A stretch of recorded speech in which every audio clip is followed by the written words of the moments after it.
how many of you, it's your first time to this part of Bangkok? It's not just Bangkok, but this part of Bangkok, right? Are you aware that you are 10 minutes away from probably the largest weekend market in the world? Anyone? Yes, and I am the barrier, the obstacle between you and that shopping. So, shopping heaven. So, we'll see how it goes. Right, so my name is CJ, and my day job, I help salespeople, especially B2B salespeople, how to be better in sales. I work with their managers, how they can develop their team and get them focused and work harder and generate more profits for the evil capitalists that they work for. And the other thing is my part-time job is that firstly I'm a certified coach, PCC with the ICF, and also with another association, the IAC, the International Association of Coaching.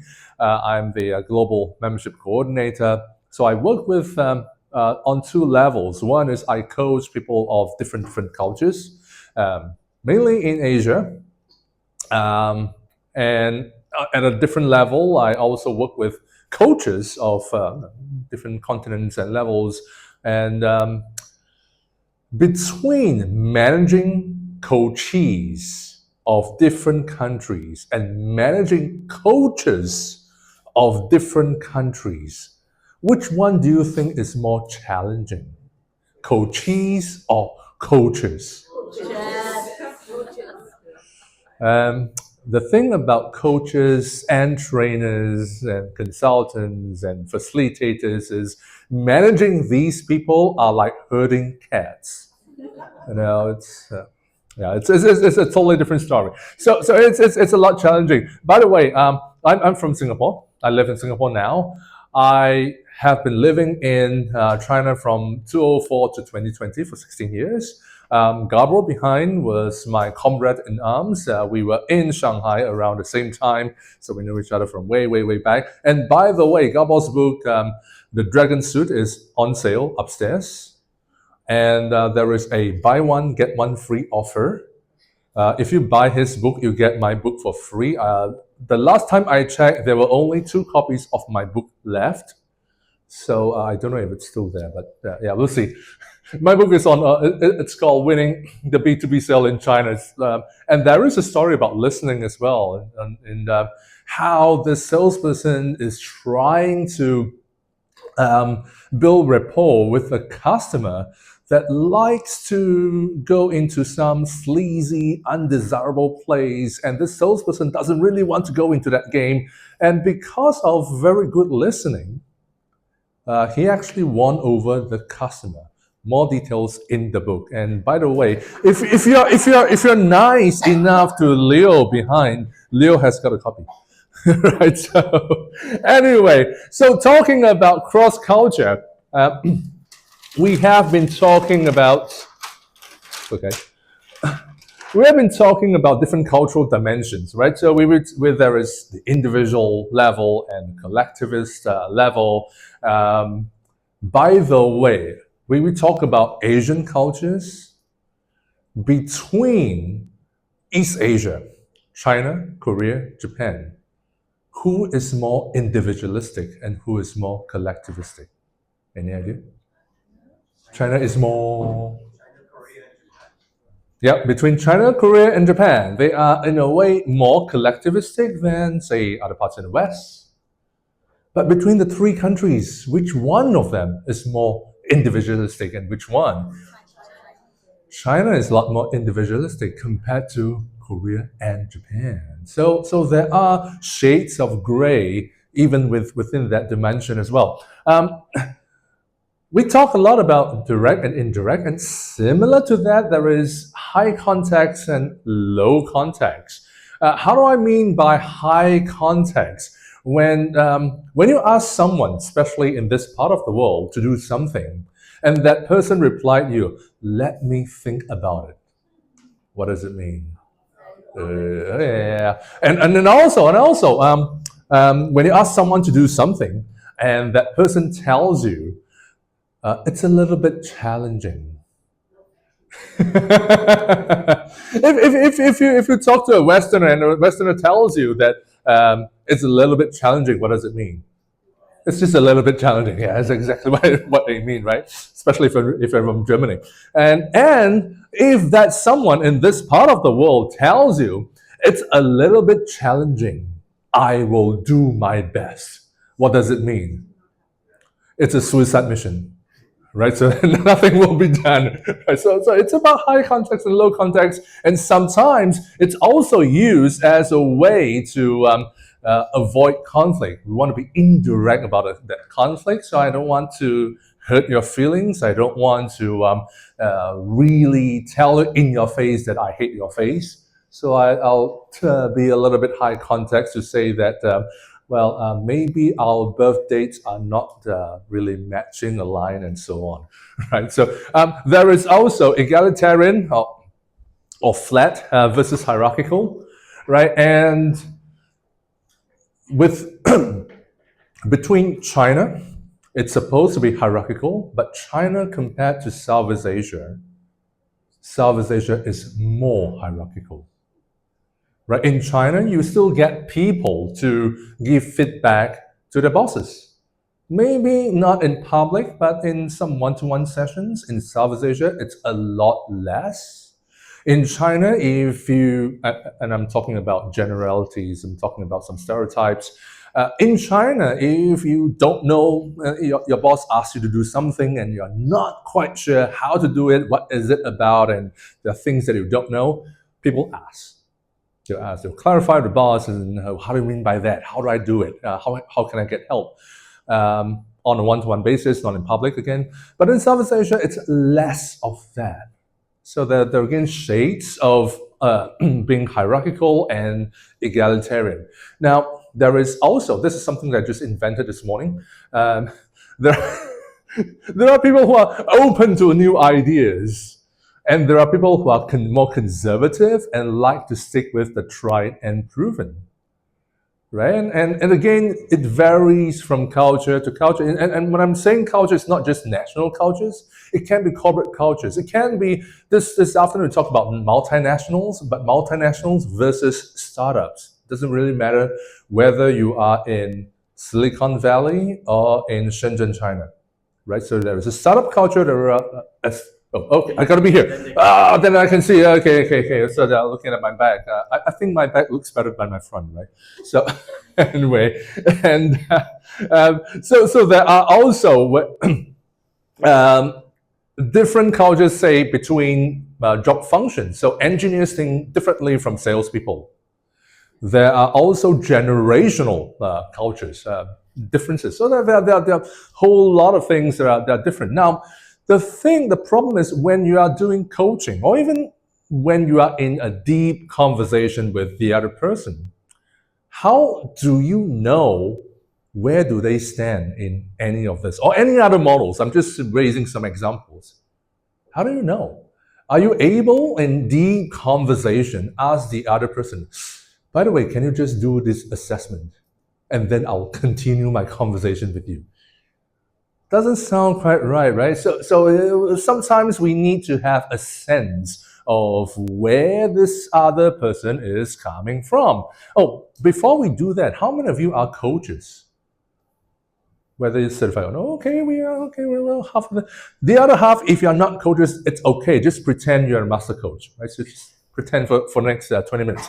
So sometimes being a coach helps because I was talking about the other association, not the ICF, they are the big guys, the small guy, the IAC. So there are different coaching masteries that we use in coaches. So without going into the full 9 masteries, one part is about being present. Are you able to process whatever you are communicating with the other person in the present? And again, this could be in coaching, this could be in deep conversation, this could be a salesperson trying to understand what a customer is actually thinking about.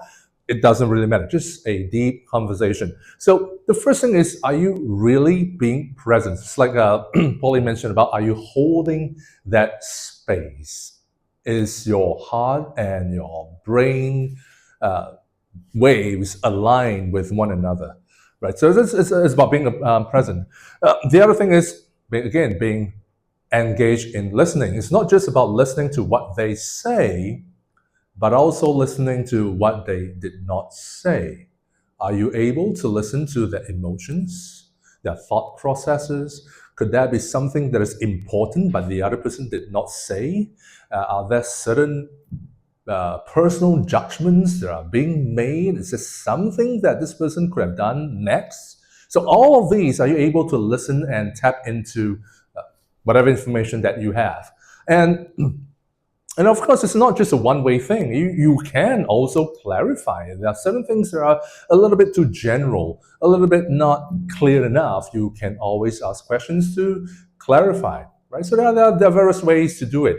Now, the thing is that these are all theory. In fact, we have a lot of theory for the whole day. So we are going to do some practice, right? And Artie, can you help me to flip the previous page over? Thank you.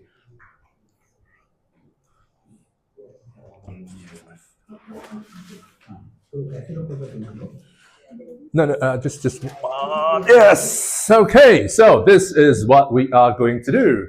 So I'll need everyone to find a partner, right? And preferably find a partner from a different continent. If you can't find a partner from a different continent, find a partner from a different country.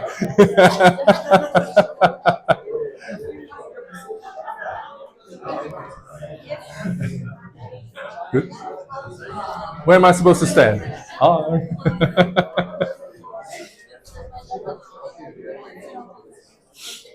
Okay. Between the two of you, it's okay. Just listen to me first. That is for reference, just in case you're lost about it. Between the two of you, decide who will be A and who will be B. Don't worry, I will not ask any of you to dance on the table, so nothing funny. Just assign who will be A and B. Done. Okay. A, very simple. A, if you're A, you will spend the next 2 minutes, just 2 minutes, sharing a challenge that you had. Can be at work, can be at home, right? I got 2 teenage boys. I got tons of challenges. I think you know it. So it can be a challenge that it's still ongoing. It can be a challenge that has been resolved. It can be a challenge that could never ever be resolved. It doesn't really matter. Just spend 2 minutes sharing your challenge, right? And B, you are going to do the heavy lifting, right? The hard work is B. B, you will need to spend the first 2 minutes doing what Polly has mentioned, using the year as the king, the 10 eyes and the 1 heart, and hold the space, right? You will need to see whether are you able to have a sense, is this person more individualistic or collectivistic?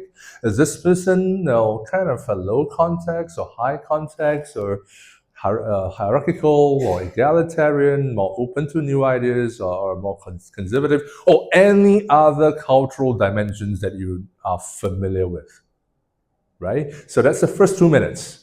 And then, you see, the reason B is doing the heavy lifting is A just needs to talk for 2 minutes, B needs to work for 4 minutes, double, right? So the first 2 minutes is to listen attentively, fully. The next 2 minutes is if you have any doubts that you want to clarify, anything that's not clear, feel free to ask questions to clarify, right? And after that, once the 4 minutes is done, B shares with A what you have observed or perceived. Can? Right. How many, okay, of the Bs, can you just raise your hands? Who are the B? Who are the B? How many of you are confident that you can score 10 out of 10?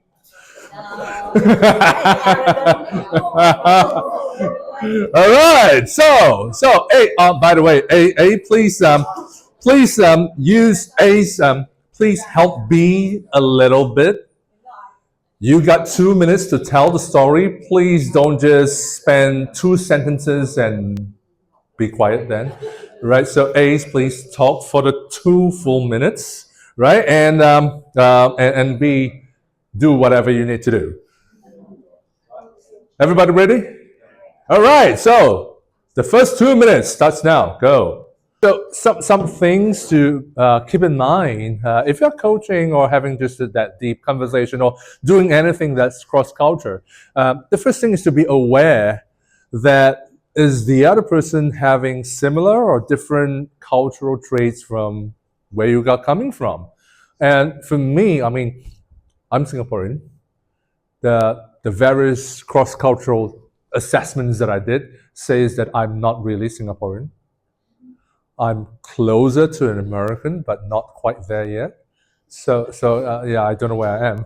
Yeah.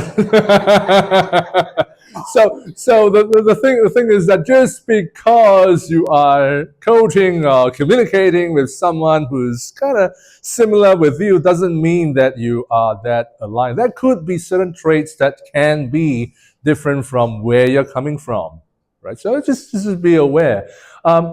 You may, if you want to go a certain level upwards, you may want to adapt. We talk about cultural agility somewhere in the afternoon.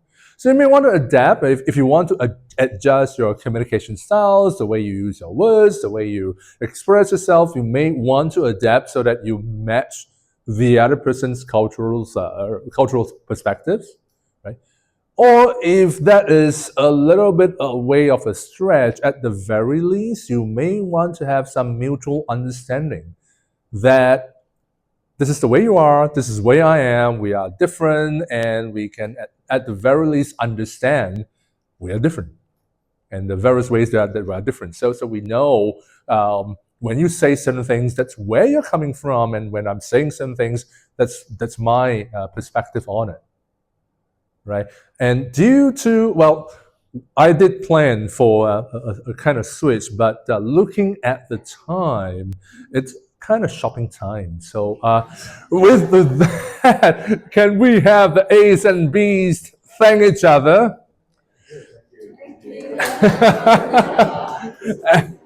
And thank you all for being a great sport, and have a great wrap up for day one of the conference today.